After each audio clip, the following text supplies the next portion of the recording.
Have we got any sound now, Rob? Are we good? No sound. Classic. Have I got sound now? Yes or no? No sound. Yes, I've got sound. No wonder I'm sitting here talking to myself. Oh dear. You are live. Thank you very much. It's nice to have someone there to tell me everything's working and that everything's all right. Like, it takes a little bit of setting up sometimes, but as long as it's working. I actually haven't got my OBS on. There we go. That's better. So you can hear me, and everything's good. Yes.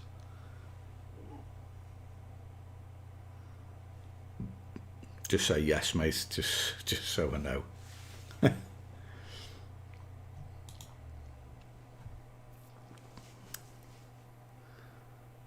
It's the audio's going over. I'm watching the thing, and it's going boing, boing, boing, boing, boing because I'm talking. Yeah, okay. Honest to God, it takes a bit of setting up this live stream software. Like, you get the camera out, plug it in, and you've got to go to YouTube and you've got to go to OBS Studio, and they both run at the same time, and sometimes you don't exactly sync very well. So I was sitting here wondering why it wasn't picking up the camera feed, and I hadn't pressed the button to start the stream. So it's a bit of a mare, to be honest. How you doing, Rob? Anyway, you're all right, mate? It's been a very quiet week in this house. No fishing at all. I don't know about you, but being on the Wirral, I've got nowhere to go. Seriously, nowhere to go fishing, because you've got to fish, you know, close to your village or your town or whatever it is, and my nearest water's 20 miles away, mate. So I literally can't go fishing, which is a bit of a shame. Mind you, in this weather, who wants to go? It's it's just literally chucked it down all day, hasn't it? We keep getting sent pictures of the canals breached, and the water's broken through the canal. There was one last week, one this week, and on top of that, like, there's every little brook or river. I think the D's in the fields, and it's horrendous. Like, the amount of rain we're getting at the moment, it's just horrible. Carp Jacker, all right, mate. Yeah, I like that spot video. Very funny, that. As soon as I saw it, like, I thought, oh yeah, I've done that loads of times. Yeah.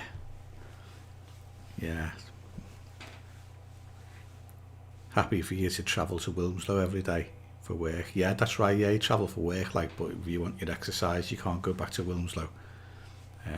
Really, you should be able to. If you're at work, you should be able to finish work and go fishing, you know, close to work. Yeah, last video was the inline carp rig.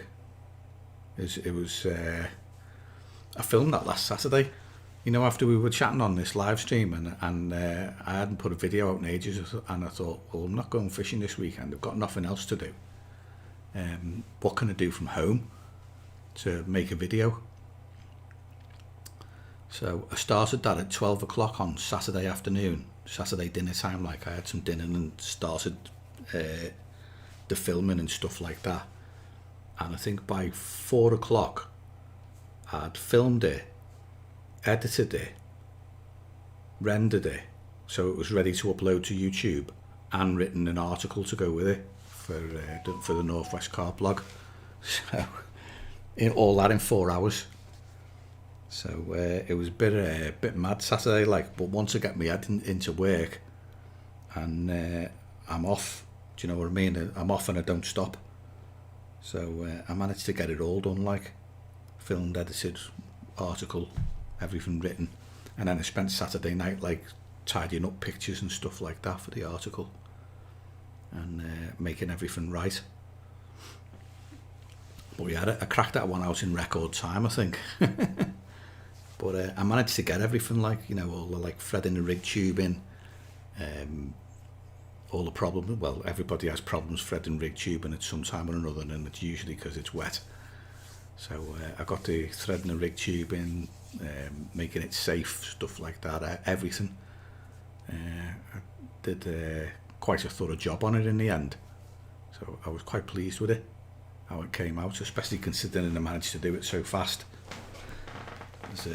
I mean, I know I've done, not as many videos as some, like I think I've done about 90 odd now, 95, something like that, and every one I make, I watch it back and I miss something else, and I'm watching thinking, oh, I should have said that, I should have mentioned this problem, and I should have mentioned that problem, because it's quite difficult to get everything down. I write as many things down as I can, like to include, but you know, I usually still manage to miss something. But I don't think I missed anything on that one, like it was quite okay. But it's not gone down great. It's probably about average views for me, and I'll have to see how it goes for in the future. Like I keep tweaking the thumbnail and trying to redesign it. I've put a picture of a carp on it at the moment. It's like faded onto the background, and I quite like that. I thought, oh yeah, that looks quite nice. So I've changed another one of my thumbnails as well on the dropping the lead video. Changed that one as well about an hour ago. So it's not been a bad video, that, and it was just something I could do at home. I don't know when I'm going to get out again, and hopefully I will be able to do another one from home. Like, it's just a case of looking round and seeing what I can actually do, because at the moment it doesn't look like I'm going to be fishing anytime soon. I'm just going to alter this camera.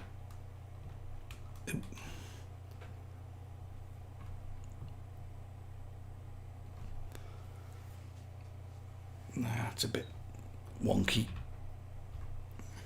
That's better. Right, let's see. Evening, Ian. You're driving home in the snow? Oh, okay. Where are you, Ian? If you don't mind me asking, like, because we've had rain all day here, like no sign of any snow. Louis fishing, aye mate. Good evening, Dave Scobie. All right, Dave. Danny's angling blog. Evening all. It's been a slow start tonight, so nice to see you all here. Yeah, tell us where you are, Ian, because I'm very surprised you've got snow, especially with all the rain that's around, like, because it's just forecast 3 days of rain in it. Everything's waterlogged where I live. It's I mean, I'm never going to flood out because I'm on a hill, but it's there's just puddles everywhere. Luckily there's no leaves, so no blocked drains. Cheshire building a snowman. So it snowed in Cheshire, has it? Right, okay. Put a new line on. Tried buckets of water, spin doctors, pencil through the middle. Always get some line twist. Yeah. I'll tell you how I do mine, Rob. Here's a spool of line, right? Out of the drawer. No water involved, no nothing. I stick it on the floor. Seriously. Just put it on the floor, and I take the line off the spool. Okay. And I thread it through the first eye of a rod and tie it onto the reel. And once it's done, you want the line to come off the spool anti-clockwise. Okay, so instead of, you've got a trilene line here, if I put that on the floor with the trilene upwards, it's coming off in a clockwise direction, and I want it anti-clockwise, so it comes off, it's always going left or round anti-clockwise, and just leave it on the floor that way up anti-clockwise and wind it on through a towel, and that's all I do. No pencils, no funny line machines or anything like that. Just lie it on the floor so that it comes off the spool anti-clockwise. Job done. And I've always done that.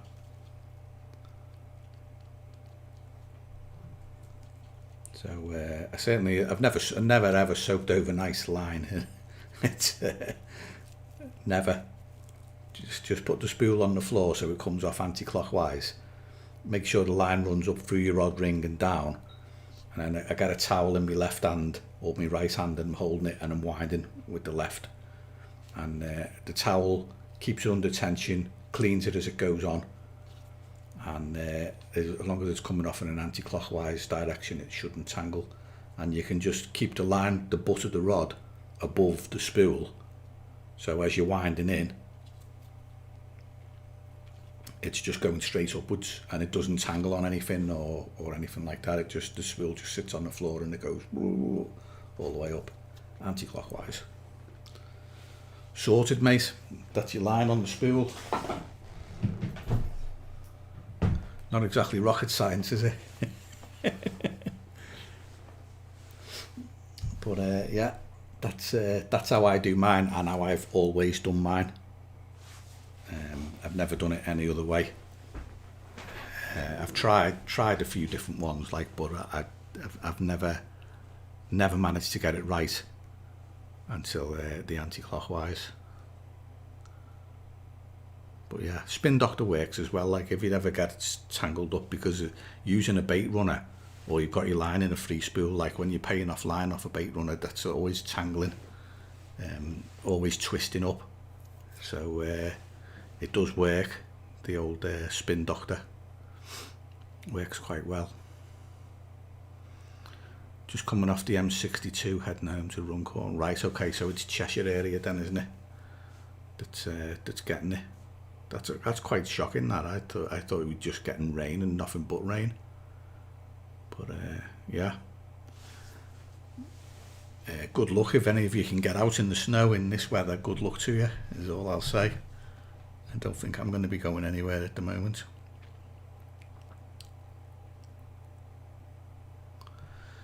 If doing braid on a low reel like baitcaster wants lines on, tie it to a tree, walk back as far as you can, tighten the drag and reel in as tight as you can. Yeah, that's one way of doing it, I suppose. Like I said, I wind everything I wind on, whether it's braid or line, I wind it through a towel so that I can, grip it, and while I'm winding, and it's going on under tension. You seen the machine used years ago that the spooling big multipliers? Yeah, they have got them, haven't they, Dave? I've seen them as well, but you to be honest, you don't need them. You don't need anything to spool line, like just your rod and your reel and your line, and that's it. Nothing else needed.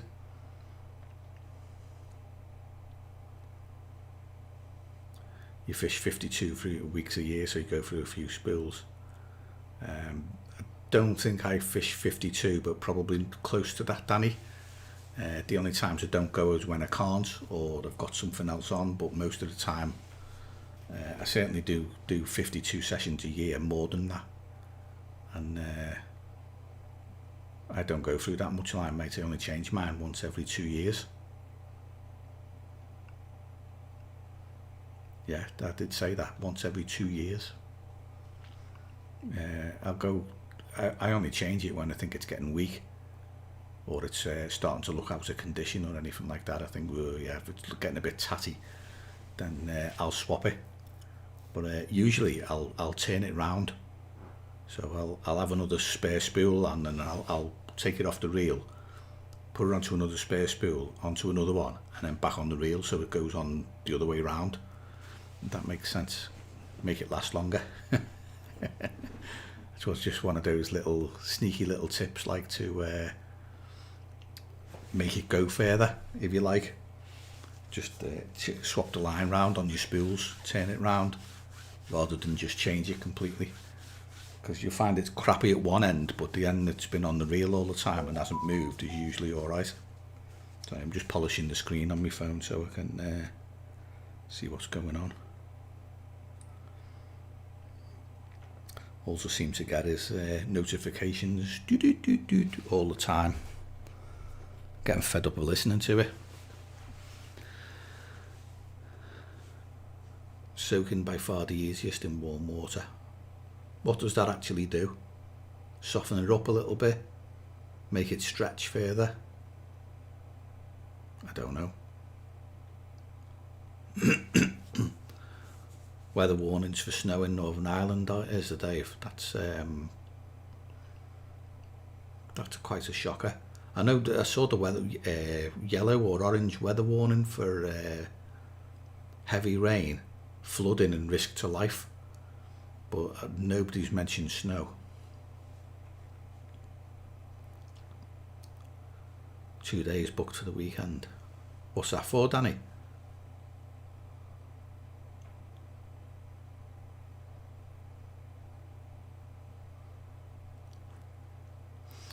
One of the fish put in Belmont at 22 come out this week at 24.5. 2 months after stock. It's not bad, that, is it? I wouldn't expect it to keep doing £1 a month, mate. But that's good. Good that it's growing, like. What's in Belmont now, Danny?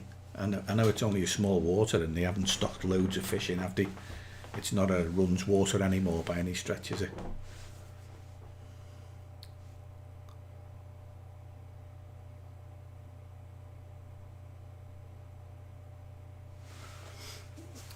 Talking about pre-stretching lines, tying one end to the fence and winding it in under tension. I do that with monos, it takes all the memory in the mono. Old sea and beach anglers trick. Yeah. I think tying it to a fence is probably a bit easier than winding it through a towel. But a towel's how I do it, like. And I must admit, it's not the easiest thing to do. I find it to be quite a bit of a pain in the arse, to be honest. Mainly for braid, yeah. Evening stew. No, mate, Belmont's on the limb card. You know, that Cheshire Club with the waiting list.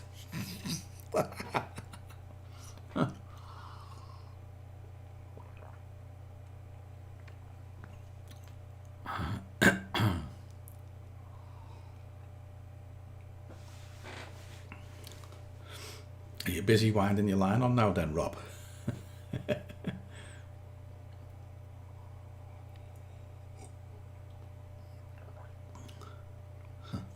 I think line twist on your reel is an occupational hazard, isn't it?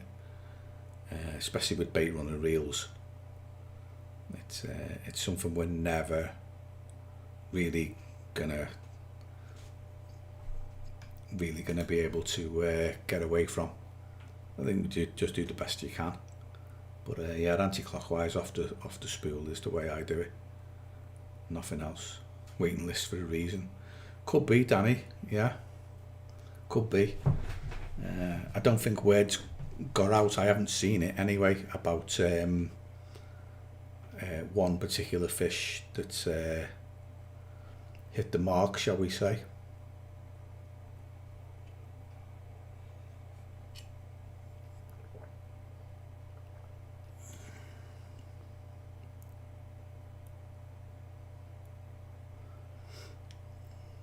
A few years down the line. You've lost me now, mate.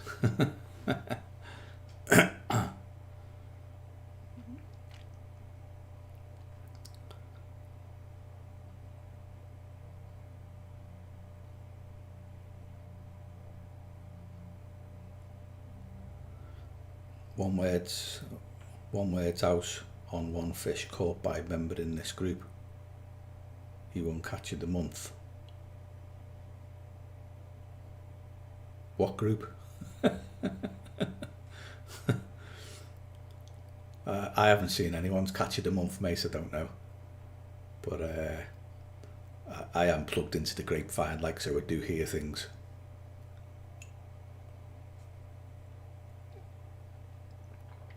Due a change. Just thinking of jobs I can do whilst getting the rigs done. Tackle is immaculate. Just looking for jobs at the minute.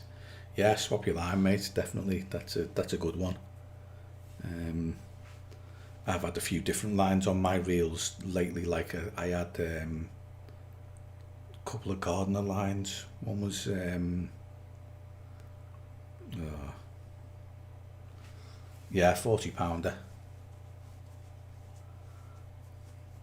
Well, I don't know if it's undisclosed or not, Danny, but I know about it.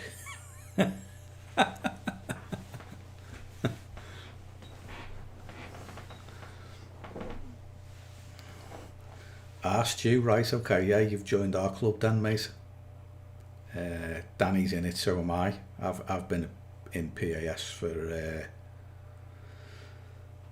18, 20 years, something like that. Good club, mate. Got some good waters. Right, okay. Yeah, fair enough, Danny. It's yeah.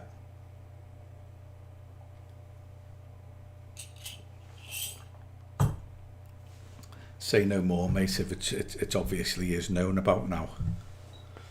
Yeah. Fancy putting it in catch of the month. Whoever did that was a W.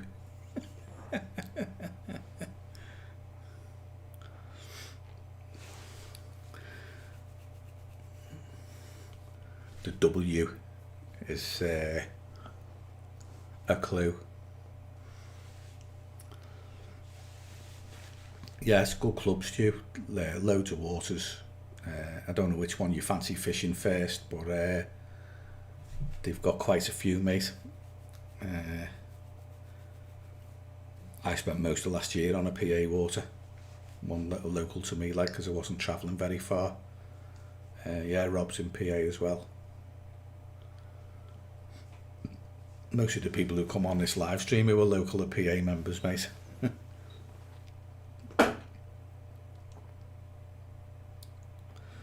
Yeah, it was going to happen sooner or later, Danny. That particular fish had been on the rise for ages. It'd been on the up.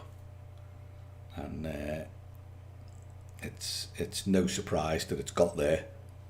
I didn't think it would do it so quick, but it has. And hopefully, like, fingers crossed, it'll keep on going. Gaily. Yeah, gaily. It's good water, Stu. It's a very good water, but it's under an awful lot of pressure these days. When was the last time I was there?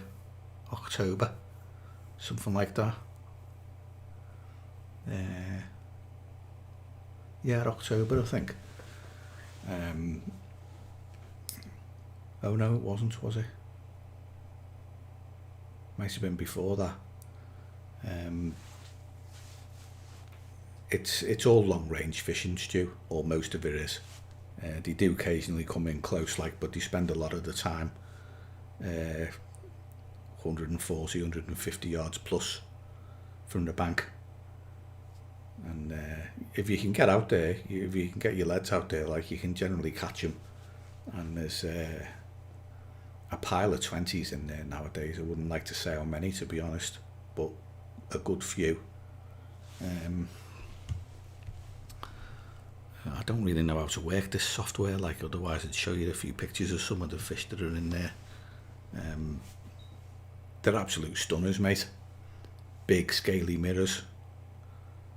There's some really nice fish in there. Still quite a lot of doubles around the, 14, 15 pound mark, but it's always a disappointment when you get one of them, because you can if you get on them, like, then you're gonna have a good result. Last results I had on there, I fished a day session, because I only do days, and I turned up in the morning at first light, got the rods out, spotted in some bait, and just sat back and waited like, and I had 320s in an hour, something like that, an hour and a half. 320s, one after the other, 21, 22, 23, just like that, bang, bang, bang. It is mad. And but if you're on them and you're on the right group of fish, because the fish are in groups like then it's good. It can be quite prolific fishing. I've seen some cracking results on that lake. You know, like people going home with like 10 or 15 20s in a session. Obviously they've been there a couple of days, like up to the time limits, but you know, if you're on the fish, mate, it can be absolute bedlam. Other times you'll blank your arse off. It all depends how far you can fish. If you can get 120, like you should be in with chances. You need to base accurately at that range. You've got to have a level of accuracy, and if you can fish well at 120, then you should catch two.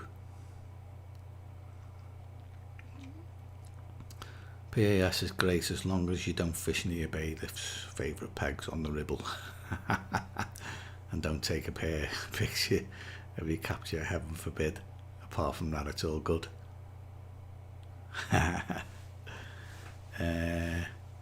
Depends what you're looking for, Stu. Do you want numbers of fish or big fish?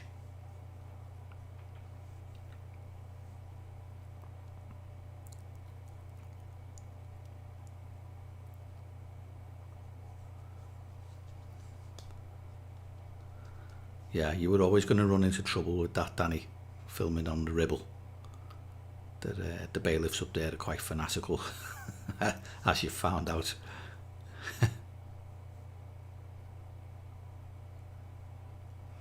Evening, Shane. English, please, if you can, mate. Bangers. What does bangers mean, Stu? Good lookers. Good looking carp. Made you laugh. Yeah. Well, it changed my filming, Danny. I can't film on their waters anymore, like, unfortunately. And I don't think I've made a video with a lake in it since. Made the odd one, but I've been looking around for another venue to film on, and not had much luck at the moment.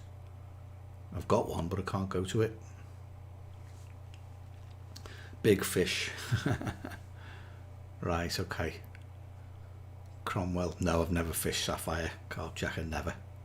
I remember reading about it years ago, and it's not.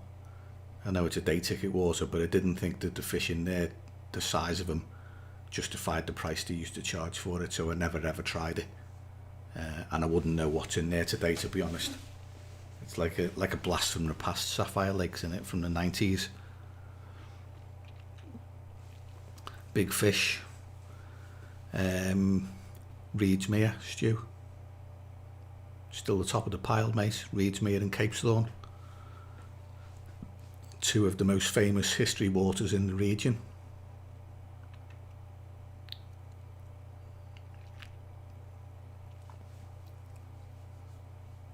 It is what it is. Yeah, well, if you're getting away from the vlogging like and just fishing for yourself, Danny, that's fair enough.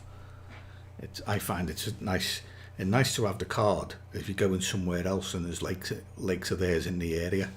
Do you know what I mean? It always helps you with a backup plan, because it's, you know, that might not affect you so much, but as a carp angler, the waters can be quite busy, and I can turn up at a water.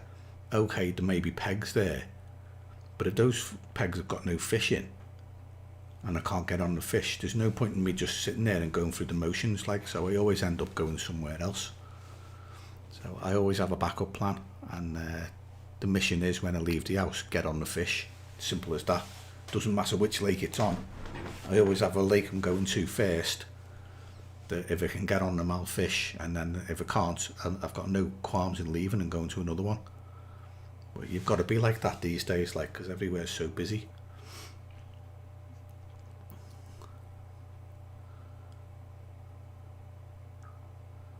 Was a business. What's that mean, mate?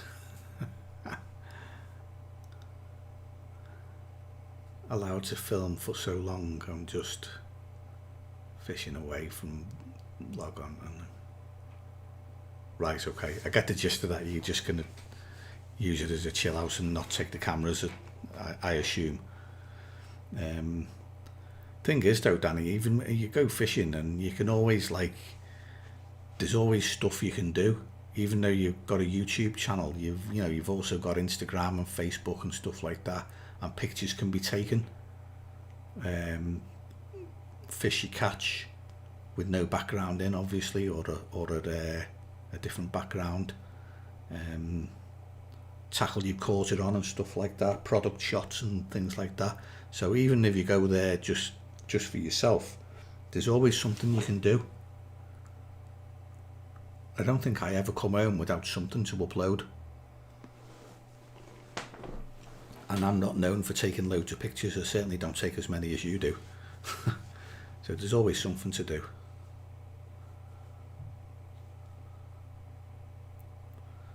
You're from Leeds, Stu?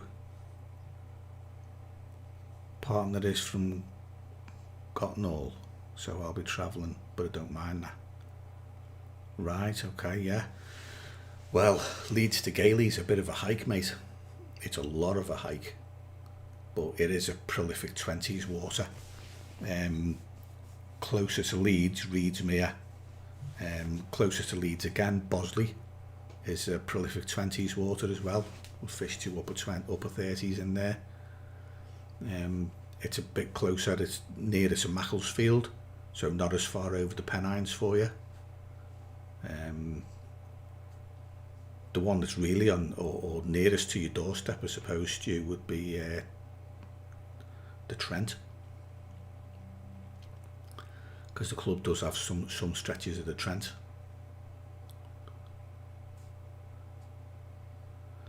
Yeah, 2.5 hours to Gailey, that's a hike, mate. That really is. It's an hour and 40 minutes for me. That's at 60 mile an hour on the motorway. I only do 60, to keep my miles per gallon up, so it doesn't cost me as much. So, because I'm tight, it takes me an hour and 40 minutes at 60 mile an hour. And I think it's about 80 mile away from me, but it's all motorway, so once I get on the M53 in Wirral, it's M53, M56, M6, and then when you get off at 12, you're there. But yeah, hour and 40 minutes, but 2.5, that's a hike. That I can do linear fisheries in that time, 2.5 hours. Best make sure you're not doing a day session, mate. You'll have to go for a few days to make it worth your while.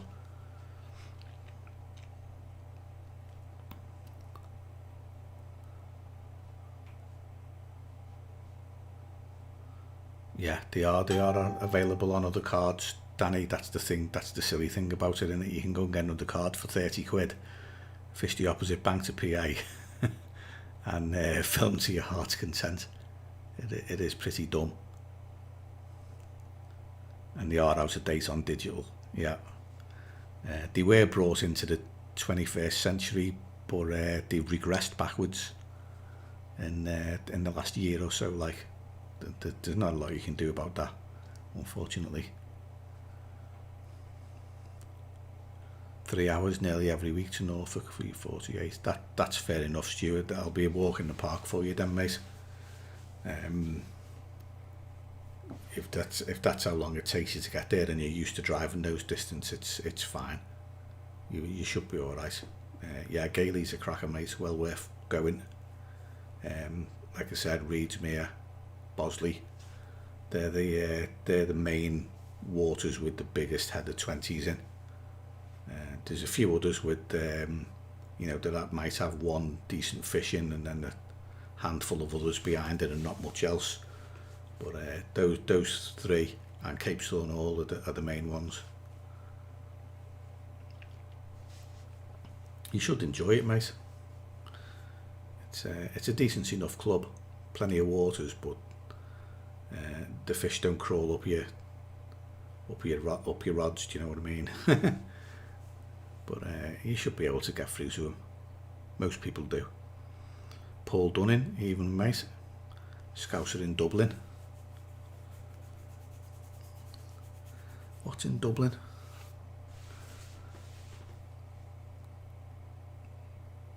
I'm just thinking the Shannon. What's the river that runs through the centre of Dublin? You've got some decent fishing over there, Paul, anyway. If not no carp, at least you've got, predator fishing and stuff like that.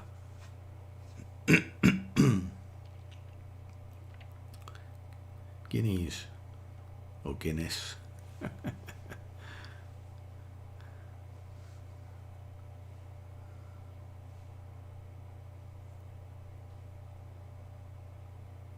Yeah, you haven't missed a week. Danny, fair play to you, mate. That's the advantage of having other clubs, mate. It's not really stopped me. Well, it has stopped me filming, but only because I need to find a water I'm comfortable on, comfortable to film on, and obviously, we've had our problems, haven't we, with lockdowns and stuff like that. So I've not really been able to get in my stride since. But I'll get there. I've certainly got lots of ideas, and once I can get back on the bank and get my head screwed on, I'll start churning it out again. Well, when I say churning it out, I'm talking one every month or 2 months. If I can get half a dozen videos in a year, I'm quite happy with that. But my channel runs at a much slower rate than yours. I'm not uploading every week, and I've no intention of ever doing that. It's not a hamster wheel I'm ever gonna get on. So I'm quite happy just doing half a dozen a year, if necessary. Guinness. Liffey in Dublin.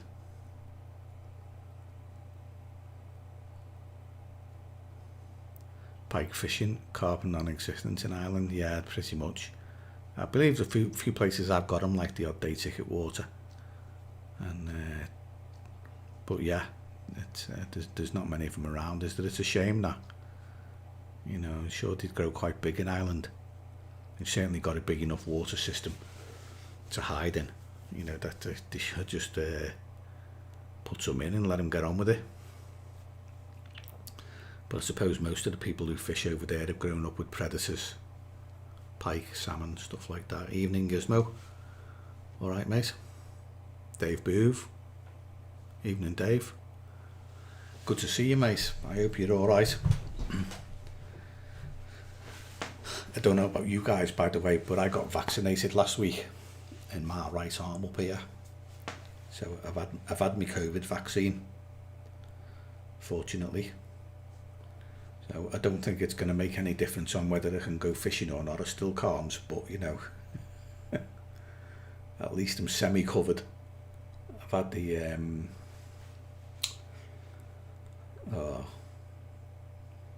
the French one, Pfizer. I've had the Pfizer jab, so fingers crossed, I'm covered, and I'll be all right. But yeah, it's I just get rid of a notification over there. It's still doesn't make any difference to whether you can go or not. I'm itching to get out as well, I don't think I've been out since the 29th of December, and this is now 3 weeks probably one of the longest periods I've never actually fished. And I probably won't be going for another 4 weeks or something like that. That's if he lets us out in 3 or 4 weeks time. Like, I don't know whether he will or he won't. I don't feel like I'm missing anything at the moment with all the rain that's going on and the snow. You know, not exactly great weather to be out in, is it? But at least I'm all right. You're not being yourself for an age, you know. It's I like me winter fishing, Dave, but only on my own terms. And usually, like in the winter, I'll look out the window, and if it's raining, I just won't bother going these days. I'm getting very set in my old age. So there was a time I wouldn't have bothered looking out the window. I'd have just gone, and it didn't matter if it was raining, windy, snowing, blowing a gale. No weather forecast would have put me off going. But they do these days. Like, I'm getting a bit fair weather.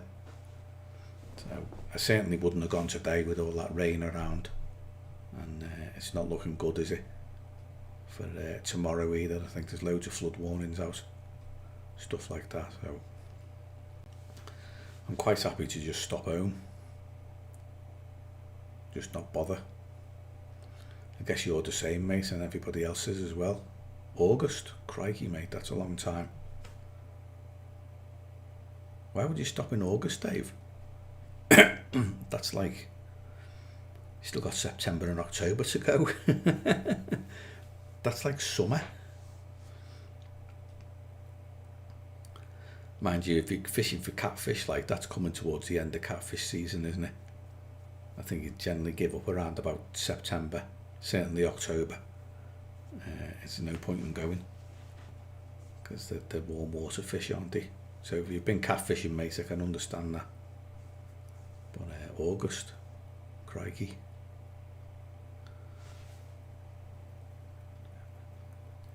That's like 5 months. You won't remember what to do, Dave, when you next get out.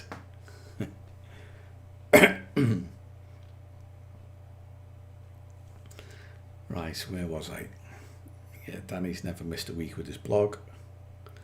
Paul's going caravan in the morning.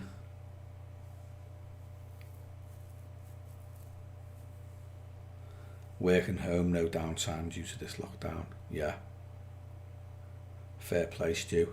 I'm working from home, mate. So it's home and home. I roll out of bed in the morning, walk into this room and switch my laptop on.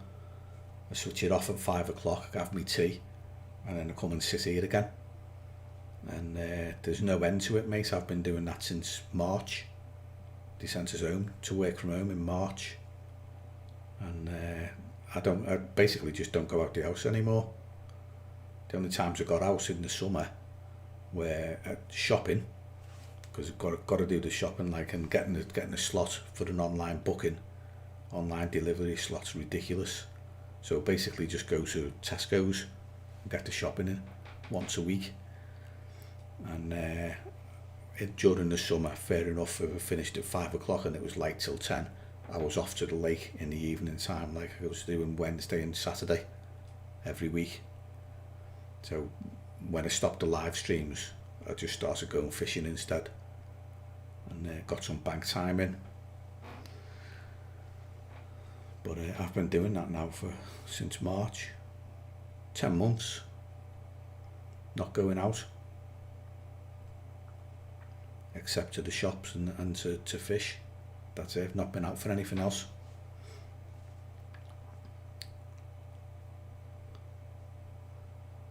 Commuting between Leicester and Leeds at the moment. Can't go back to Wrexham for your gear. No. Is it true you're not allowed over the border? I've been told I can't go to Wales. I wanted to go fishing a couple of times to the Mount, and I never managed to get over the border, like, because Drippy Drakesford closed it. Andy calls him Drippy Drakesford because apparently he's a bit of an arsehole. So yeah, not allowed over the border. Yeah, you're out of the house of work, Stu.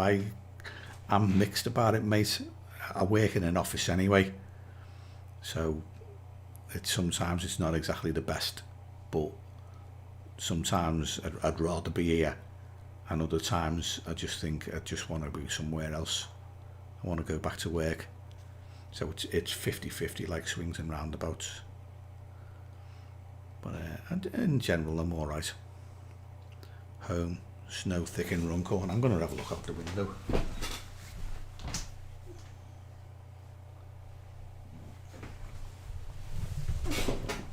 Nothing but rain here. Yeah. I've just got rain. Rob, yeah, no snow, port sunlight, sleet and rain.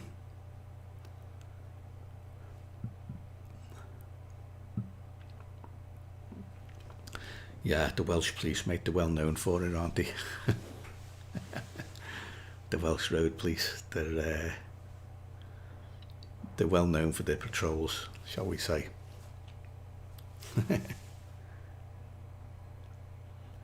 Nothing you can do about that, I suppose.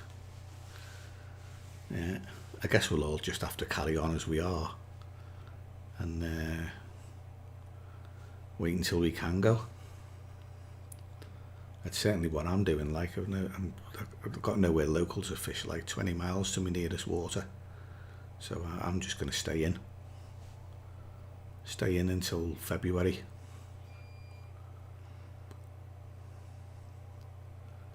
Biggest snow in Leeds, trapped there too.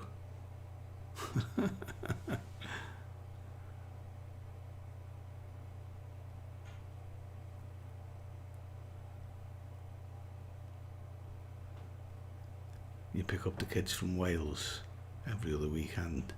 Separated parents rule, yeah, fair enough, Rob, yeah. At least you can get out there, mate. That's the main thing. I can't, I'm not allowed over the border. Which is a shame, really, because the Mount's quite close to me. It's only 25 miles. But hey ho. Ian, yeah, as always, fishing Saturday. Can't wait. Are you going to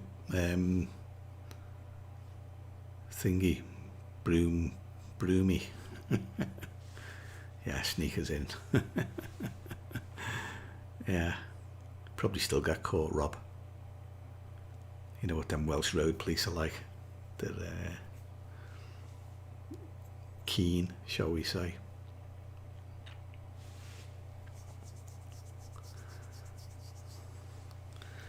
Yeah, you've been doing well of late, Ian. You've certainly had a good winter, haven't you? Yeah, you get Boovy's gear for him, mate. Do you deliver to Leeds? Or Leicester? Whichever's closest.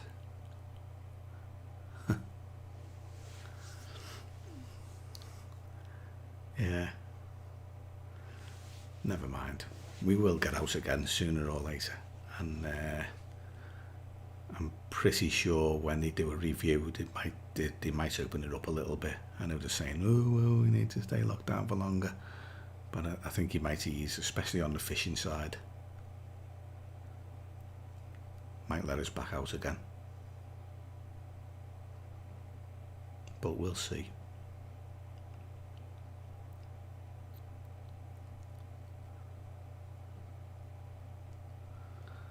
I don't think he's on the water park, Stu.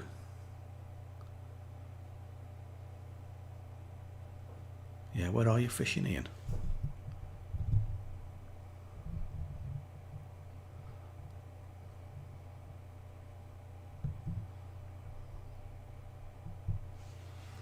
I think I know where he's fishing, but it's not for me to say. I'll let him answer that one.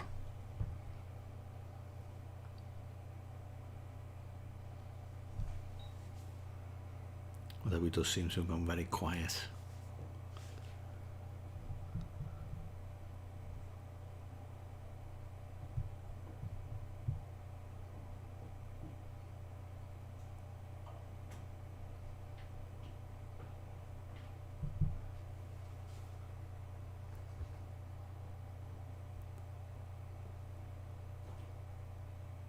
Is it, Dave, flooded? I wouldn't have thought a place like that could flood. It's very big, isn't it? Does it have an inlet and an outlet? Does it have water flowing in and water flowing out?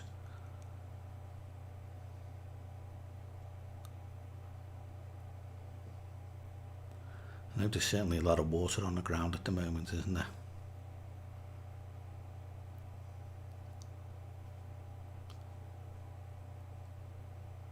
The Mersey was learning today. Right, okay. It's high everywhere, mate. I've got a mate who's got a little brook at the bottom of his garden that flows into the Mersey, and it's in his garden at the moment.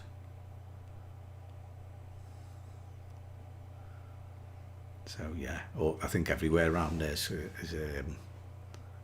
overdone. It's literally, it's saturated, isn't it? I wouldn't mind, but I don't think we've had that much of a wet winter, have we? We've had a cold one, good cold snap, like in about 3 weeks and no rain. But you know, as soon as it starts, it's there, isn't it? It's saturated.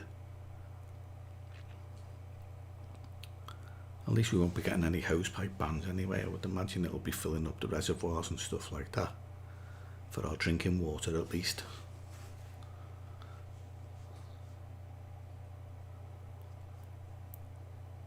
Right, okay, gates at the far end to release the pressure of the river. I didn't know that. I had no idea. I just thought it was a lake, and there was no water flowing in and out of it or anything like that. No, I had no idea it was that close to the Mersey.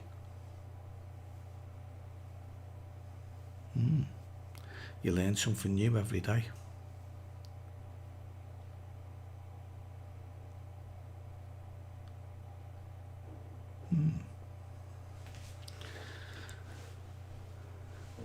I can imagine the winters on there being quite hard as well, especially with it being so deep.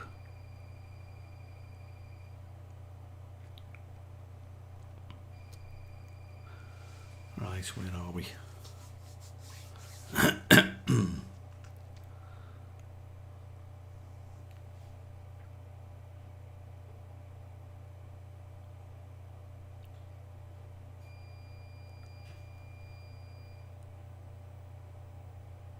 Sorry, I'm just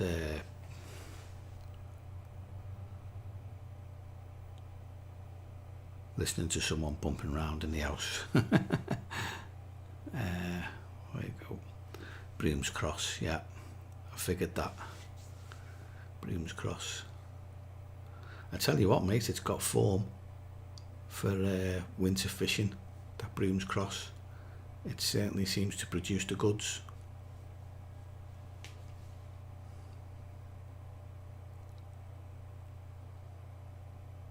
Yeah, it's just the fact that it's there, Dave. I had a feeling it wouldn't be that big, but it's just the fact that it's there in the first place. I had no idea. That's all. I think my geography regarding the Mersey gets lost after about Warrington. Not quite sure where it all goes after that. Gizmo, 20 odd years ago for the cats. Raves on the car park. Now it's all doggers. Why doesn't that surprise me? I've watched Chris screaming Delkins with his Park Lake bangers a few times, and some of the idiots he's ended up having arguments with on his videos. That was quite funny. Yeah, I took one look at it, like I thought, yeah, definitely not going there. I think anywhere where the public's got access to is not the best of places, really. they always end up in an argument with someone over something, especially dog walkers. They're the worst of all. They're an absolute pain in the arse, and I think they were a bit of a nuisance for Chris as well, from what I could see on his videos. He always seemed to be moaning about him anyway. But hey ho, at least I don't have to put up with things like that. Give me a locked gate anytime. I'm quite happy.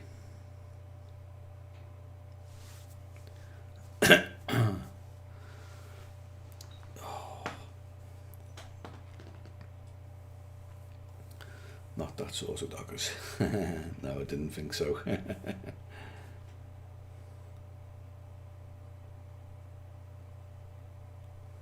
Northwich AA. I tell you what, Ian, if you go in there, you'll have your work cut out, mate. You do know it's days only, don't you? I think you're allowed on about, I don't know, 7 o'clock in the morning, something like that, and you've got to be off at 10:30. No, sorry, 10 o'clock. I think 10 o'clock's cut off, and there's no night fishing.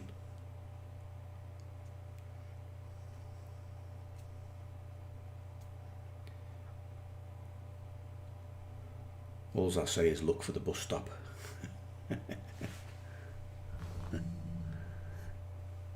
It's a very famous peg, is the bus stop.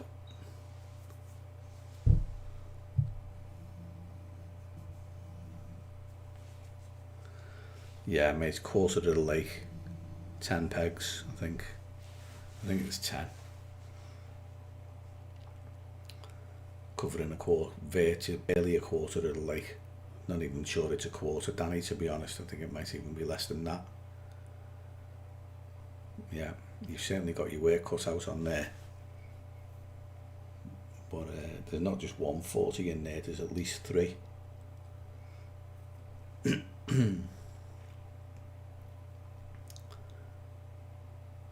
But it's a ball breaker. It's the hardest water I've ever fished. I did a year on it back in, was it 2000, something like that. The year we had the foot and mouth outbreak, and because they had a foot and mouth outbreak, the club opened the water, because so others were closed and everybody was going mad. They opened the water in the closed season, because there used to be a closed season on it as well. And me and my mate walked on there in April thinking, haha, it's a closed season, these fish are going to be crawling up the rods. And I got my first run in September. In fact, I got my only run in September. It was horrendous, just like banging your head against a brick wall day after day. That's how hard it is.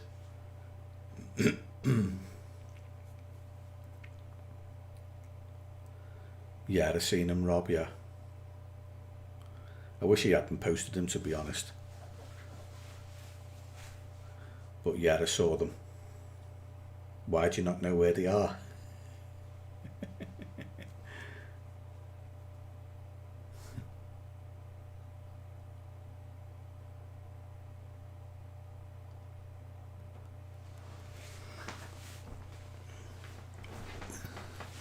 You know, 2. Right, okay. Well, I don't know which 2 you know, like, so I'm not going to say anything. You'll have to send us a PM, mate. But yeah, I wish he hadn't put them on there, to be honest. It just does no good for the waters, especially sticking it on the Facebook page, because it's just full of clowns. Yeah, that's 2 of them, mate.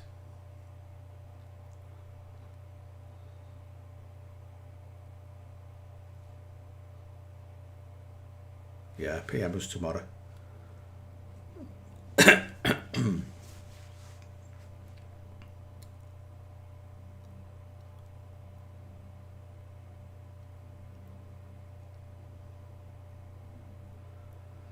Yeah, we know, Dave. Very deep with big fish. Yeah, it wasn't one of them. That wasn't the one of them that was on the not the one that was on the Facebook page anyway. But PA have got a Facebook group, and it's full of the worst kind of anglers in the club. Honestly, they all just want to know where everything is. Like, tell me this, tell me that. Where's this? Where's that? They've got no manners and no etiquette at all. And you get the odd person like who chucks a load of photos on there, like just for likes and stuff like that, and it's a pain in the arse.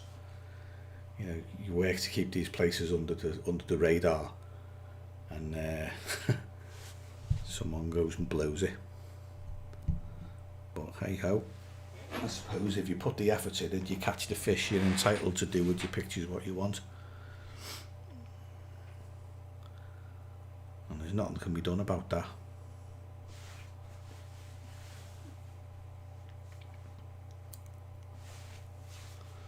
Anyone caught it, yeah. Allegedly. There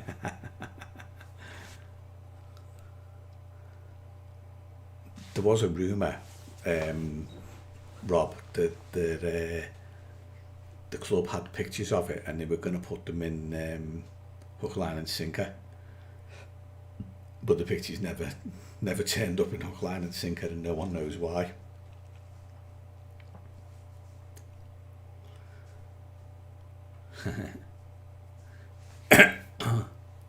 I think the only way you're going to see that fish is you're going to have to catch it yourself. They are, Danny, and that's what makes me laugh about the publicity rules. Like, you know, you can't film on the waters, but if you go on, especially Insta's worst of all. You'll find loads of people with pictures, reams and reams of pictures of PA fish all over their Instagram, and it makes me laugh. It really does. It's they can't get away from it, mate. They were fighting a losing battle. That's why they did away with the publicity ban in the first place. It's just the odd couple of crackpots that wanted it back. Yeah, well, I was in there. I was a member of that club, Dave, for 10 years, Ellesmere. It's the same down there. Like, everybody keeps everything close to themselves, but everybody knows what's in there. It's just one of those things, mate. But you know, Ellesmere is still going, and it's still going well. But you wonder how long it's going to last, especially with that family of otters on there now. The banana dead. The banana, Rob.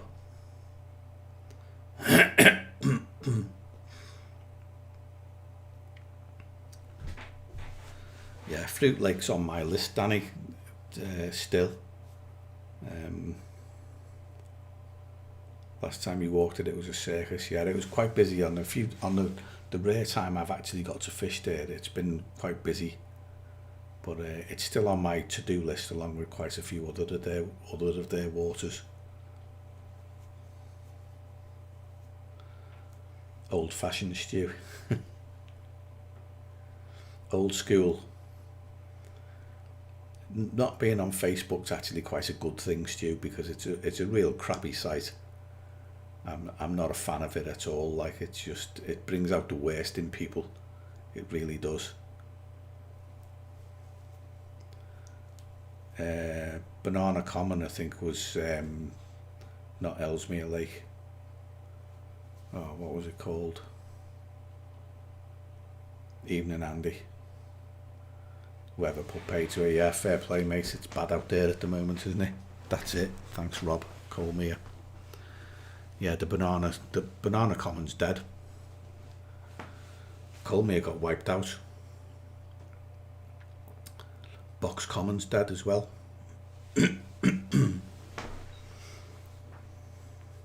Box common died years ago.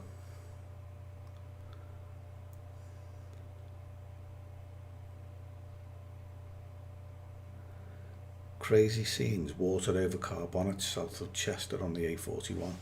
I've seen a few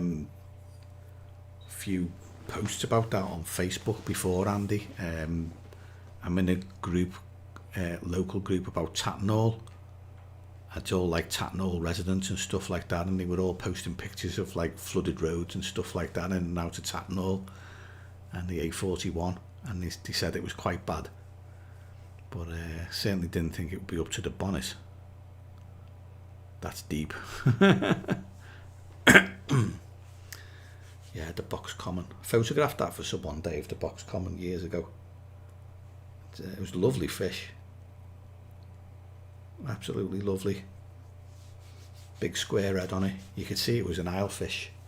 I've had quite a few like Box Commons along a very similar line from the Isle, and you could see it was an Isle fish.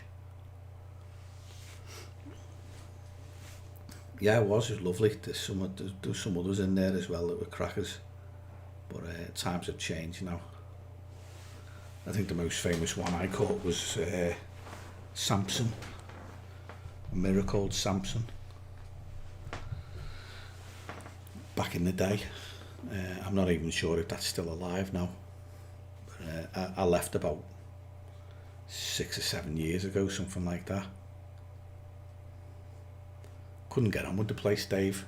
It's lovely waters, absolutely beautiful, but you're up against lads who fish full time, and their idea of fishing was they'd rock up late afternoon one day, pitch up where they feel like, get the rods out for the night, just fish over a couple of baits, whatever. Set the alarm for first light, get up at first light, and they'd be watching the water looking for fish, and wherever they saw them show, they'd move on to them the next day, and then they'd spend 2 or 3 days fishing where the fish had been showing, and they were up at first light every morning looking for them, and they're on like 3, 4, 5 day sessions.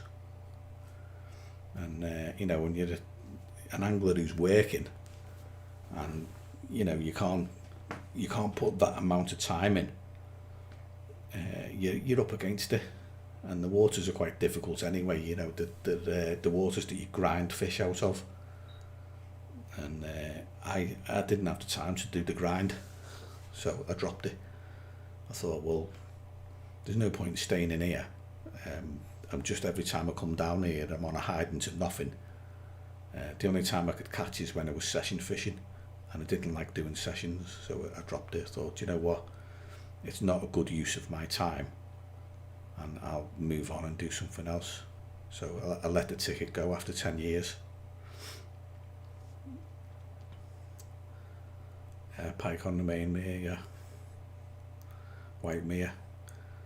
Yeah, well, there's an otter family on there now, isn't there, Dave? That's been, well, I know the catch rate dived a lot. There was a lot of 30s in Whitemere, and they just suddenly started not appearing anymore. Not long after the otters got on there, so I'm not sure what Whitemere is like now, but it's, from what I've heard, it's not the water it once was.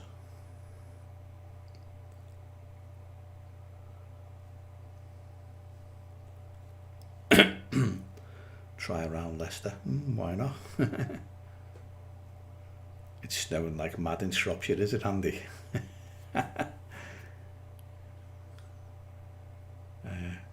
There seems to be a bit of snow everywhere. Like, Ian was driving home in snow before, and apparently all around Warrington, Cheshire, it's snowing there as well, mate. We've just got rain here in Wirral. We don't seem to get the snow very much. Like, it's just been chucking it down all day, and it's very, very wet. But apart from that, mate, no snow at all. You must have it where you are. You get a lot of snow, don't you, Andy?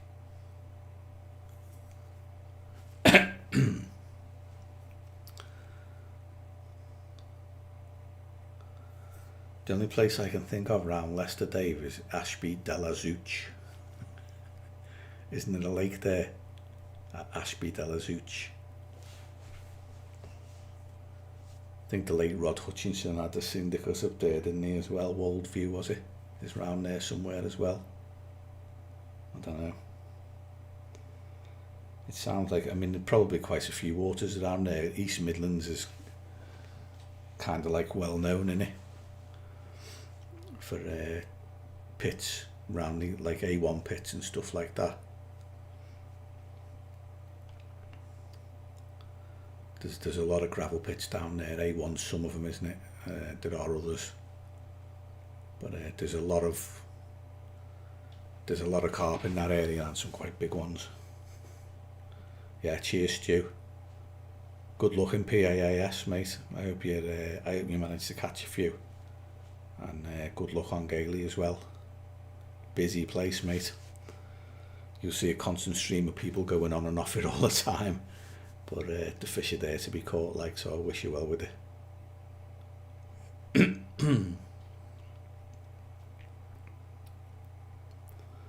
Could be a long night tonight. There's a bit, the wife just messaged me. Right, okay. Snowing in Thameside, Gizmo. Right, okay. It's funny how everyone else gets it except me. I don't know what it is about Wirral, the peninsula, or it must just be like, you know, like one of them microclimates. But when everyone else gets battered with snow, we hardly get any. Might get a light dusting now and again, but we certainly don't get it anywhere near as bad as other places. Oh. Certainly Manchester gets it quite bad, and I know North Wales does as well, but not in Wirral. Not that I'm complaining, like.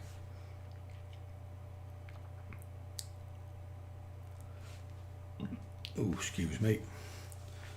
Right. Last question for the night then, before I wrap it up. Has anyone got any plans for this year? Or are they all in tatters, like mine?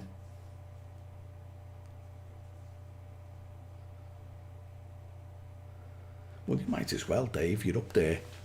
And, you know, if you can get yourself out and get yourself a bit of exercise, then you should be all right. Hi, Rob. Not snowing in North Links. That's unusual, isn't it? I would expect, well, whenever we have bad weather, especially with snow, usually, Rob, it's the East Coast that gets it the worst. So, I don't know. I should really look at the weather forecast, but as I haven't been out the house, and I have no intention of being out the house in the next 4 weeks, I've just been missing it, not paying attention to it. So I don't actually know what's going on with the weather, unfortunately. But it does seem a bit up and down at the moment, like rain, snow. It's quite bad. What is it? Storm Christoph, is it? I've heard the name Christoph, I think, today. Whatever that is. I didn't even know what it was until I heard it before, like Christoph. But I don't know what it was before it came over here. I assume it's come on the Gulf Stream. And it's hitting the west coast first.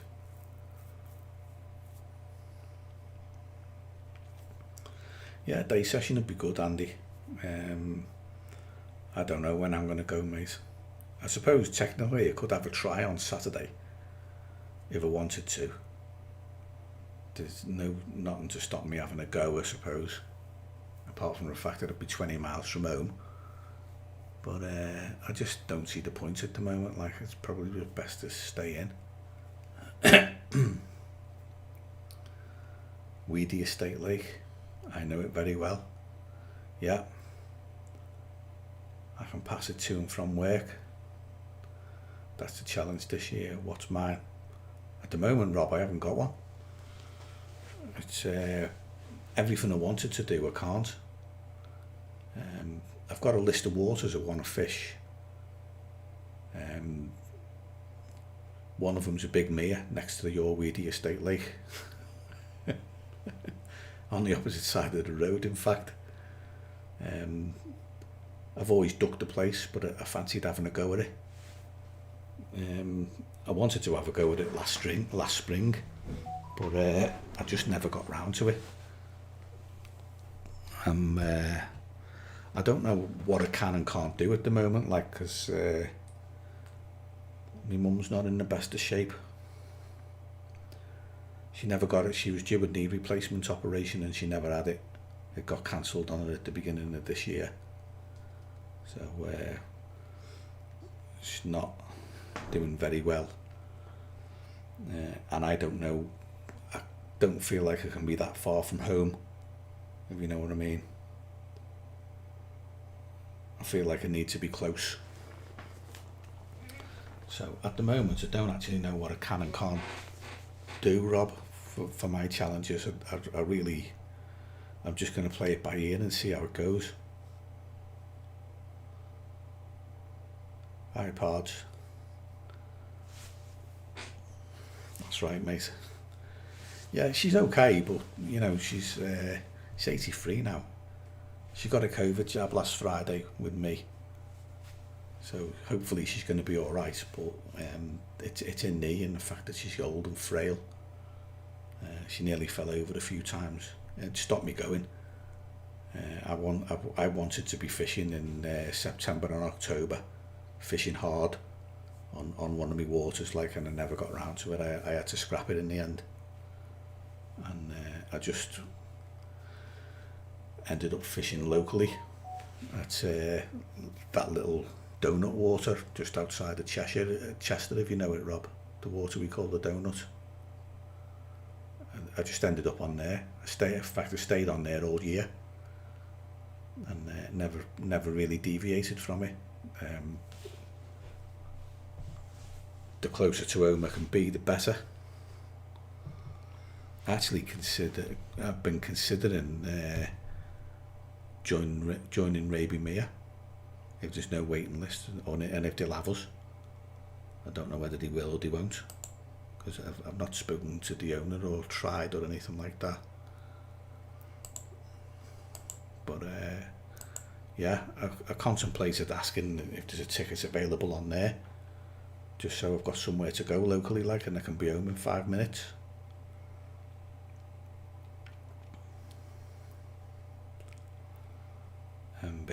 To test me rigs, yeah. That's the place. I test everything on there, Rob. Rigs, baits, everything. That's what it's for. A 40 mirror or a 60 cat.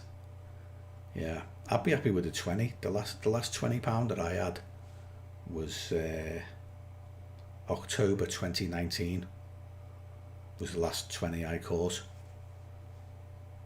and I've not had one since, because I haven't been able to fish the waters I wanted to this year, and I don't know when I'm going to be able to get back on them. Yeah, drop us a PM, Rob. If you know a way in, like, then just drop us a PM.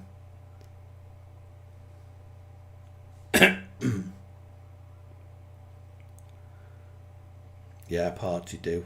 Bookwaters, it's just a case of getting on the right one, isn't it? I've got some good books, and I've got access to plenty of waters, but none of them are anywhere near my house. And of late, like, I'm having to stay nearer to home. So I'm considering Raby, and yeah, if you know someone in it, Rob. I don't know whether I want to join it or not, to be honest, because I've got so many other tickets. I certainly don't need it, and it's not cheap. I think it's about 300 quid, and it's something like that. It ain't cheap, but he does seem to have some nice fish in there days, like in there these days. Like, he's managed to grow them on quite well, and you know, I know he's done a lot with the place, like removing snags and stuff like that. So fair play to him. And I've seen pictures of some of the fish in there, like, they look stunning, especially that linear. Ooh, that's a cracker. rock hard, is it?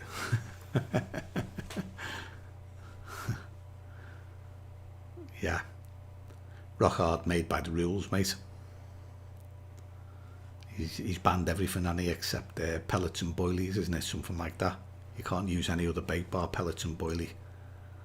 So the fish will, once they get under pressure, like, they'll switch off them. And that's why it becomes rock hard, because you can't do anything else but fish with those baits. Your mate's been in the year and had 0 fish. Is his name Paul?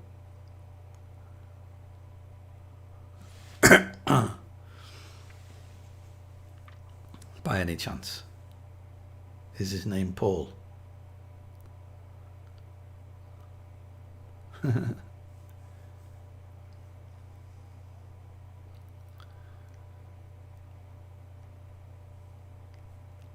Matt, right, okay. I know a lad who joined called Paul, and he hasn't had anything out of there either. But yeah, I got the feeling it's not easy fishing by any stretch. Like it, I think the rules make it more difficult than it should be, because you've got boilie and pellets only. And I know one of my fishing clubs has done that. To be honest, the fish weights are going through the roof, and so it is. So, you know, he could say, well, look, you know, my fish are getting bigger and bigger and bigger and bigger and bigger, but no one's catching them. You know, there's a fine line. I'd be quite happy if he allowed particles, because it'd give me a chance to do something different. Because when you're limited in what baits you can use, like, then things get very, very difficult for you, and there's not a lot you can do about it. But yeah, it is what it is, mate. I like stalking me. I know the lads sit there, don't they, and they're all camping out in their bivvies and stuff like that, but my way of fishing is one rod, go after them. And providing the lake is quiet enough and you can move on to the fish, I don't see a problem catching them. I mean, there must be, what? How many fishes in the lake? 100? Something like that? In a lake of about 4 acres in size. You shouldn't be blanking for a year on a water like that, even if you are stuck with boilies as baits. I'm just thinking out loud there, by the way. AWAC 20 years ago, yeah, I used to fish it, and I had to go on it a couple of times around the late 80s, early 90s, and it was stuffed with perch back then, some big ones as well, and the cruies, with one day on there, me and my mate, when we just literally battered it for cruies. Some decent ones in there as well. We must have just been on a shoal of crucians and must have caught literally all of them. We had an absolute net full. It was just one bite after another. But you could go like 6 months and not see a crucian then. But there was always perch, rooks and rooks of perch. Yeah, I don't think I've even been in there anymore, Dave. Like, it's been taken over by a couple of clubs since, and then a lad has leased it for a carp syndicate and stocked it with carp. But he'd done a hell of a lot of work on it, mate. I haven't had a cruie in 15 years. I don't think I have either. But yeah, they are nice fish. But that was 30 years plus ago, and the place has changed a lot since then. Like, it's very, very different now. And like Rob says, it's hard. His mate's been in the syndicate a year and hasn't had a fish yet. That's that's difficult.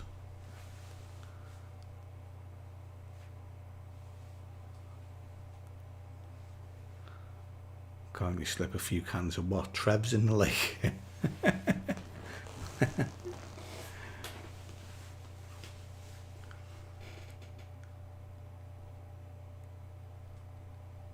I don't know, Rob. He owns that as well, doesn't he? The Casseries. That's his as well.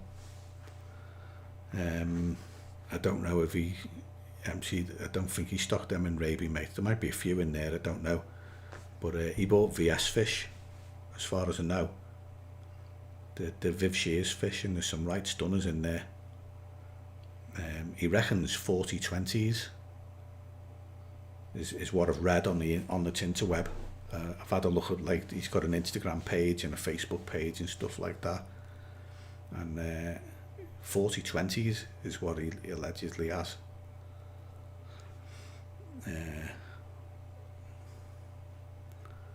Just seen some pictures. Like I said, there are some decent fish in there. I think he's got about 430s now, something like that in there, according to the Facebook page and the Insta page. Or 4 knocking on the door of, so they'll be up with 20s at least. I don't know. It's a bit of an unknown, isn't it? Like, unless you know someone who's been in there and has actually caught the fish, you don't know. You've got to pay your money and take a chance, haven't you, that it's near enough right.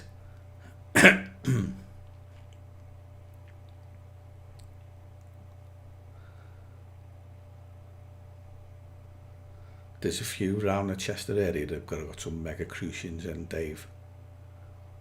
PA had one, but it's gone downhill a bit of late. Used to regularly produce 2-pounders and the odd 3. One of my club waters produced a 4-pound crucian this year. It was, I think, about 4 or 5 ounces off the UK record. That's a mega crucian.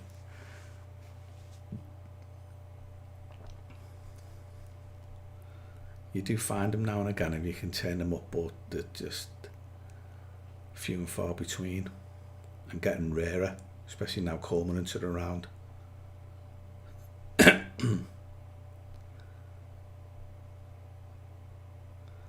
Yeah, that was the water I was thinking of, Rob, that does the 2s and the odd 3, but it's not done so many in the last few years.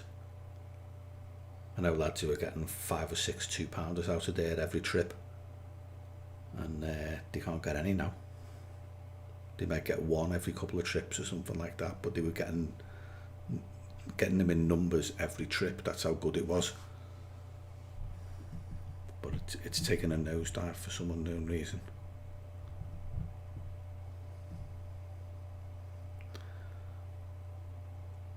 How are you doing, Pards, anyway? You alright, mate?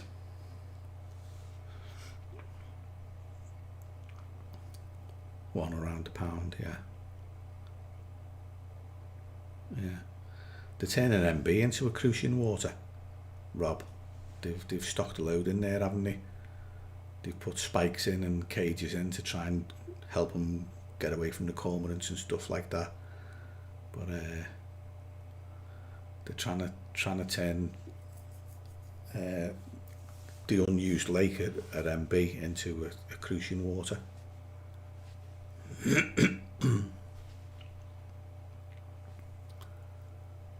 Beeston Castle. Nice. Yeah, that's it.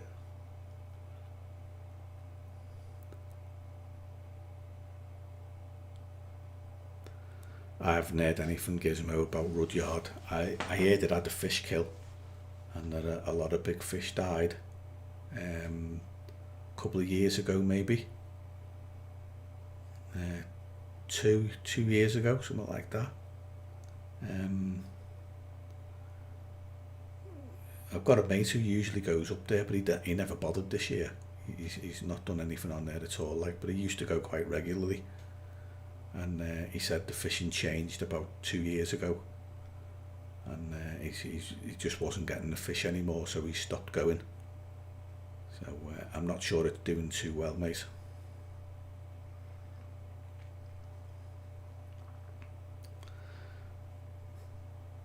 Yeah, you can't use crucian carp as live baits, Dave. They're too nice.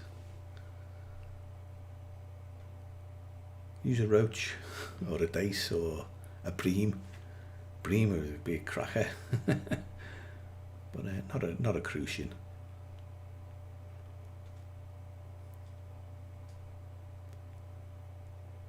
School in Tarpley before moving to Shropshire. Yeah, you've always been around the countryside then, Dave.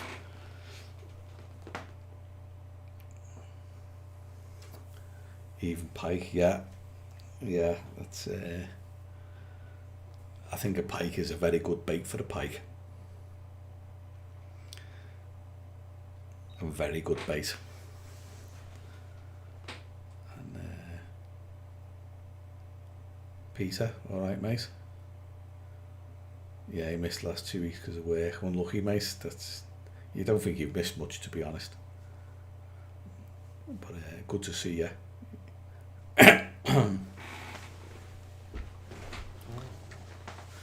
Koi make cracking baits. It's well, if you can get them, Dave, fine, yeah, but it's paying the money for them. I'm not overly keen on it. I say you're using them live. Do any of them ever get away?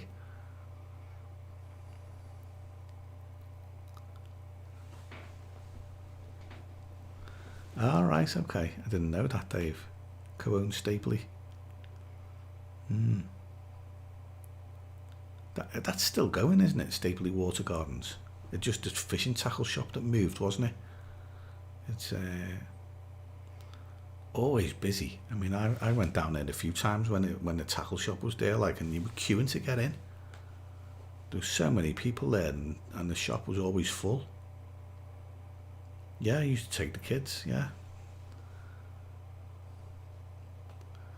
get them to shut up while you go around the tackle shop.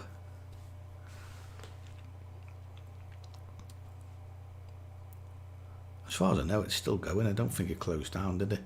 Just a tackle shop.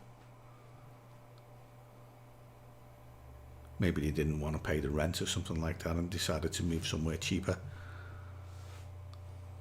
Oh, sorry to hear that, Dave.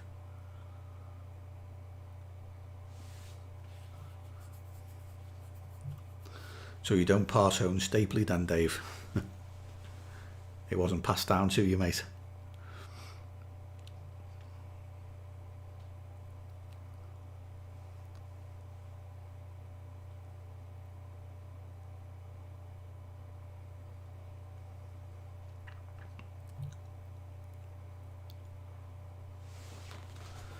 All right, okay.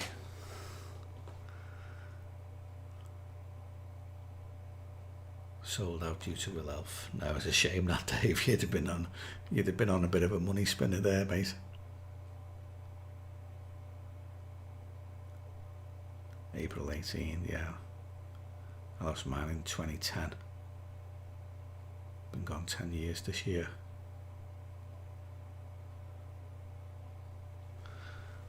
Yeah, so the blind ones, the deformed, yeah. I suppose if he's breeding them, like, you've got a good supply of them there then, Dave. That's not too bad. Just wondering if they get away as live baits, would they survive and thrive and start to breed? Because that's how a lot of places were stocked, wasn't it? That's how the roach ended up in Loch Ken and places like that. There's the escaped live baits that have ended up breeding in the water, and you know, look at the place now. 1,820 today. Is that what it says, Rob? That's quite bad, isn't it? I showed the other day it was down to about 600 or something like that, and I thought, oh, we're heading in the right direction, but we're not, are we? 1,820. I think everybody's been affected by this now at some point or another. As you all know, I lost my auntie last year, and I know a few people who've lost relatives as well.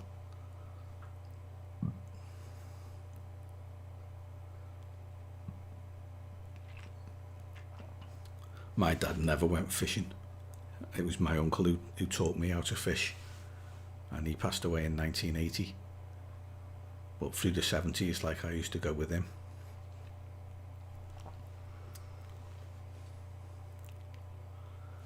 I don't think my dad used to. I think my dad used to like palming me off. Yeah. Do you want to go fishing with Uncle Ronnie? Yeah.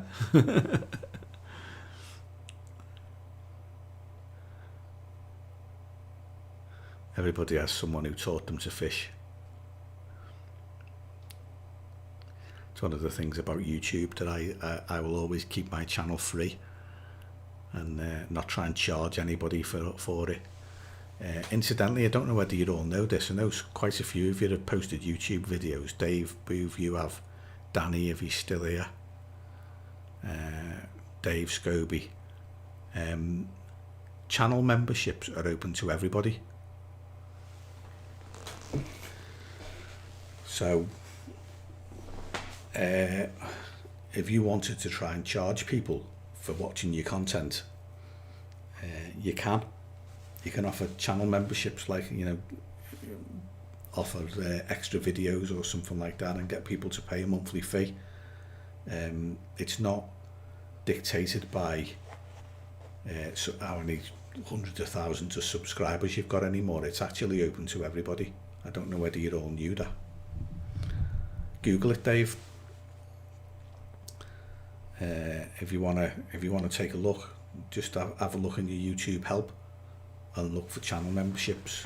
In fact, if you go into your YouTube, let me just go in and see where it is. So if you go and look at your videos, and you get your dashboard and content and playlists and analytics down the left hand side, don't you? And underneath that is settings. And if you go into your settings,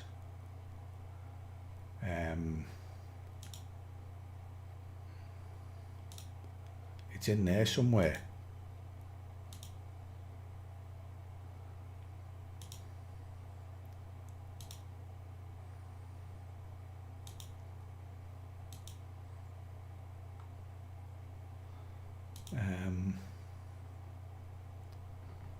I can't remember where, but you have got access to it in your if you wanted to start charging people and asking for a membership. But it depends what you're going to put on it. I mean, you're going to have to give people value for money for their however much they want to charge for it. Like, but it's open to all. It's not just anybody. Because I remember looking at it the other day and laughed, because I thought, well, I'm never going to use that. So I thought, that's not for me. No, I don't think it's right for me either. Like, and I don't think it's right for anybody really. I don't think you should be charging for content. But it is there it's somewhere in your settings, mate, if you want to go in and have a look for it. But if you look in your YouTube help files and just if there's a search in there or anything like that, just put YouTube channel memberships in and see what comes up. But it's open to all. And I've got the option because I went looking for it just to see what it was, only because someone told me I had the option, and I thought, have I? Don't know anything about that. So I went looking for it and it was actually there. So you have got the choice if you wanted to, but everybody I know who started charging for content has just been ripped. They've been criticised no end. I know whatchamacallit did. Leon Bartrop, didn't he? Started his channel and started charging. And I've unsubscribed from him now. And I don't see any of his videos or hear from him on social media at all anymore. So I don't know what's going on with him, like whether he's still doing his live streams that people are paying for and stuff like that. I don't know. But just because he charged, I unsubscribed from his channel, and I've done that with everybody else who's tried to charge as well. So I noticed a few of his videos that he was starting to put out were just promos for the pay side of his channel, and the number of thumbs down he was getting off people was a lot. People disliking his video because it was just basically a trailer for that you had to pay to watch the rest. So it's not a route I'll ever go down. I'd rather keep mine free, to be quite honest. I don't think people should pay to pick up something on fishing. You never used to years ago. When I grew up, you went fishing with someone and they showed you what to do. And the way I see it, doing YouTube now is just showing people what to do. That's it. Wicker basket, yeah. I had a wicker basket and I got rid of it and got just a plain woodwork one with plastic around the outside of it that had been stapled on.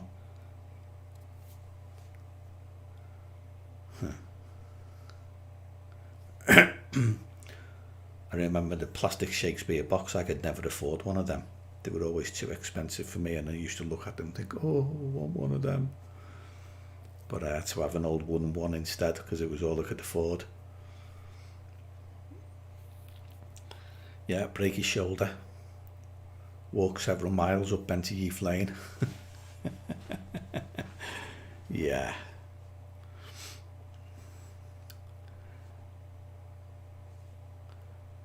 Yeah, you know YouTube. You've enjoyed my channel this year. Simple to follow, rig making. Yeah, that's what I've been aiming at. Simple, but you know, you always find things like threading rig tubing and putting a tail rubber on. Someone that tells you, only thread it when it's dry because it's bugger to thread otherwise, and snip your line and it goes through dead easy. And same with the tail rubber, twist it. Just stupid little things like that people don't take for granted, especially if you've never done it before. So I think I covered that one quite well, the last one. I had one of them, Dave. Top box on it, black and red, adjustable legs at the front. You unsubbed as well. Not good charging people for what they know already. Yeah, that's it, pards, and I wasn't gonna pay. So, and Dave Booth unsubbed from him as well. Oh dear. Poor Leon. He's taken a bit of a kick in there, hasn't he? But you know, like I said, I don't see much of his content on YouTube anymore. It doesn't appear in my feed or on my homepage or anything like that. It's like he's vanished off the face of the earth. Yeah, Benty Heath Lane on the old Airby AC Club. Yeah, that's right. And Port Sunlight as well, mate. PSAC. We're up Benty Heath Lane. There's quite a few pits up there on the quiet. Like some of them you had to walk across fields to. But I used to get the bus from my house in Tranmere down to my mate on the Mill Park, Rob, and then from the Mill Park, by the Mill Park pub, we would walk all the way up to Benty Heath Lane, under the bridge, past the tip, and then turn right at the top of that road and up Benty Heath Lane. It must have been a mile, 2 miles, something like that, carrying all our gear. So we'd have hold all, you know, bag for net, stuff like that, box. But you know, when you're 14, you can you can do that. Bertie from Mill Park, no. Don't know who Bertie is, mate. My mate's name was Steve. He lived up here for a while. He was from Eastham. His family moved up here and then they moved back again. And I kept in touch with him. He now lives in Birkenhead, so he's not. He spent some time on the Mill Park, but no more than a few years.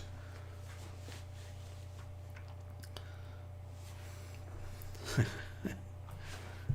on a sec.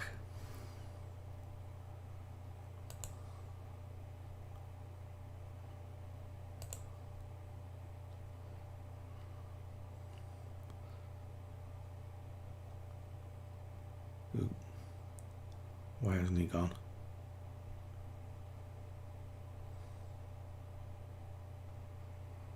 There you go.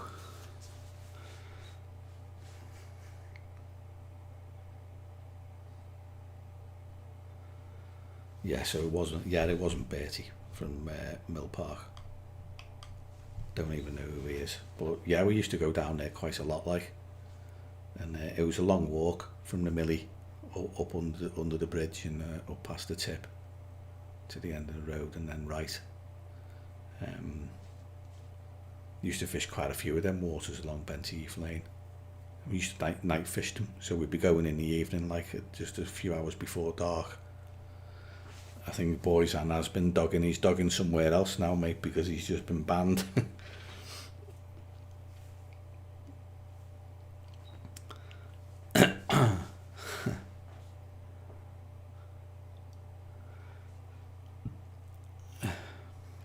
Right, where was I? I need to scroll back a bit, sorry. Yeah, so everybody, Leon got a bit of a kick in, yeah. Yeah, keep your live baits in an old Shakespeare box filled with water. Excellent. I thought you'd have a live bait holder, Dave, one of them little battery operated ones that, keeps water going, passing through it like a fish tank. Knots too, yeah, I've done a few knots. They're pretty much the only knots I use. I can't think of any others that I would need to put on this channel apart from them. I only use knots that have got good knot strength, so the likes of a blood knot and stuff like that, they're too unreliable for me, so I would never use them, and I would never recommend them to anybody else either, so I don't do them. Leave them for someone else. Money's tight, loads of other content on YouTube, and being a 40-year-old angler, I watch for enjoyment, not pay. But I'm tight. Yeah, well, I'm the same. I'm tight as well, Dave. And I won't pay either. So, yeah, I don't know what's going on with with this channel anymore. And a few others besides, like a few others went over to pay. And I sacked them all off. If you announce you're paying, you can guarantee if I'm one of your subscribers, I won't be anymore. No matter how good your content is, then if you charge, I'm gone. Simple as that.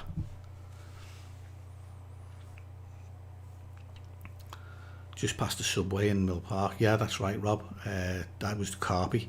Yeah, that's right. Yeah, I used to fish that one as well. Quite hard fishing on there. But yeah, we used to catch a few, mainly roach and perch. There was supposed to be a few carp in there as well, that's why it was called the Carpy, but I never saw them. I think all that's growing over now. The last time I saw it, it'd gone from being an open pond to enclosed in trees, and it looked about half the size of what I remember it being. So it'd fallen into disrepair and nobody was fishing it, which is a crying shame, but if you leave these things, nature takes over, doesn't it? Same with the one in the field opposite the little chef. That used to be a nice pond. You go and look at it now, it just looks like a little watering hole for cattle or something like that, all grown over and wrecked, basically. It's a shame.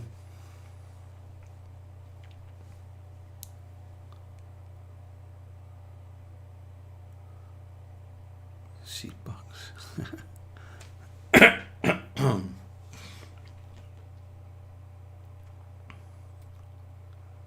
Yeah, I don't suppose they would they?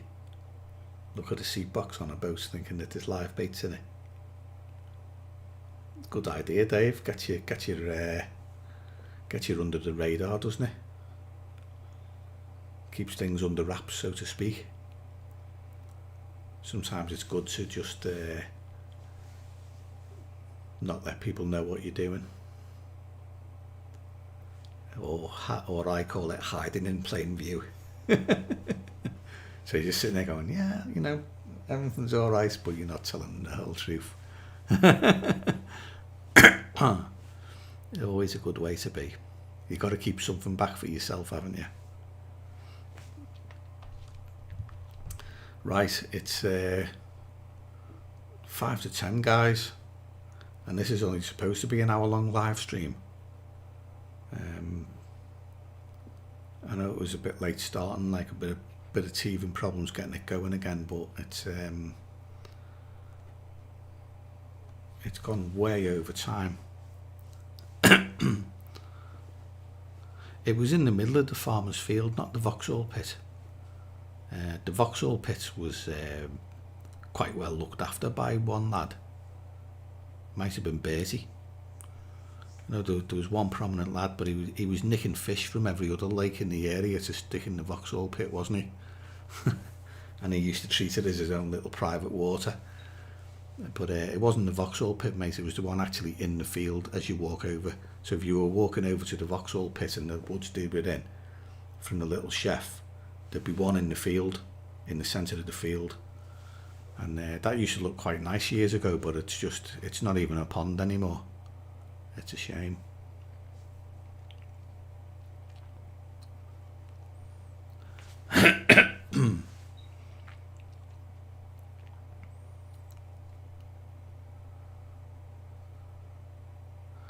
Yeah, that's right, Dave. No surface fishing, so you just use a zig or just underneath. Fair play. Yeah, there's nothing much left of it, Rob. It's a shame. You know, they were waters we used to fish as a kid, but they've just gone to rack and ruin, basically, haven't they? Which is a shame. Anyway, I'm going to call it a day, lads. It's 5 to 10, and I'm thirsty. My big red cup needs filling. So I'll catch you all next week. I'll say good night to you all. Take it easy. Take care of yourselves. Stay safe and all that.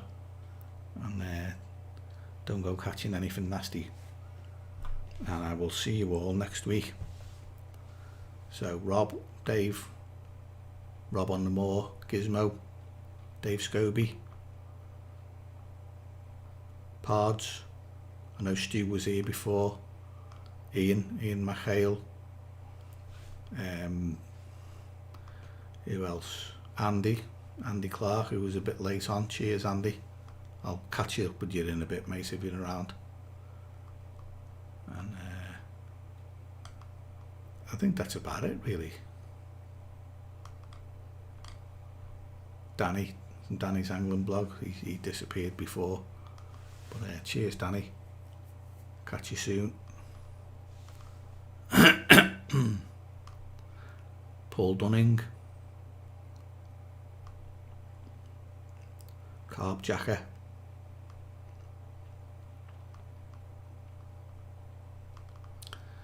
And I'm going to say anyone else who have forgotten Louis fishing, evening Louis, thanks for being here earlier on if you're still around.